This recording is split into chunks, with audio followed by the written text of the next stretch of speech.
I was limping into urgent care when the metal detector suddenly started beeping. The security guard motioned me aside, and I hobbled over, thinking it would only take a minute. My boyfriend had already gone ahead to stand in line and get me checked in. I was there for one simple reason: my ankle. I'd injured it earlier, and the pain was getting worse with every step. "Can I get a female officer to assist with the search?" the guard said into his walkie-talkie. A woman in blue gloves approached and began patting me down. At first it felt routine, standard security, but then she kept pausing.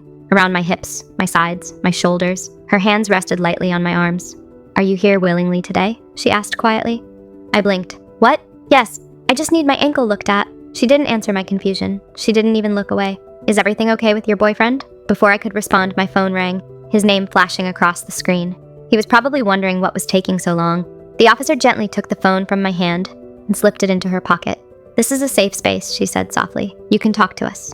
My stomach dropped. What was happening?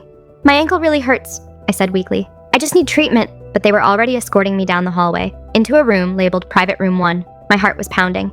Had they found something? Done something wrong? I'd never even been in trouble before. A hospital social worker walked in holding a clipboard. She looked at me like I was fragile, like I might shatter.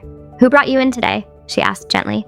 "My boyfriend," I said. "Do you drive?" "Yes, but his car was closer. I hurt my ankle." She exchanged a glance with the security guards. "Do you feel safe with him?"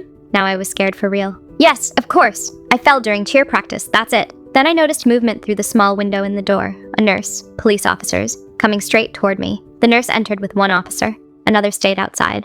"Any injuries besides the ankle?" she asked quietly. I shook my head. She studied me carefully. "How did you get those bruises?" "What bruises?" Then I looked down.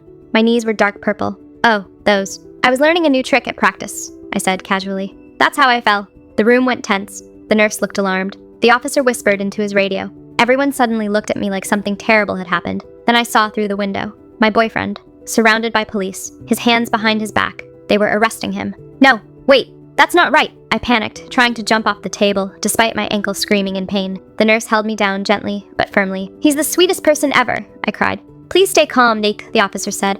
"Your safety comes first." Another social worker came in, younger this time, carrying pamphlets, domestic violence hotlines, teen help numbers. She sat beside me like I was a child. "I'm here to help girls who feel trapped," she said softly. "You don't have to go back with him." Everyone looked at me with pity. I suddenly became aware of how I looked. Messy hair, torn practice clothes, bruises everywhere. I must have looked like I'd escaped something awful, but I hadn't. My ankle throbbed harder. Tears burned my eyes. "Please listen," I begged. "There's been a mistake. Nobody's hurting me. I just fell at cheer practice." The room went quiet. Then a guard pulled out a handheld metal detector. "We'll double check," he said. He scanned me. Beep, right at my pocket. But my pocket was empty, or at least I thought it was. "Check your pockets, please." I reached inside and pulled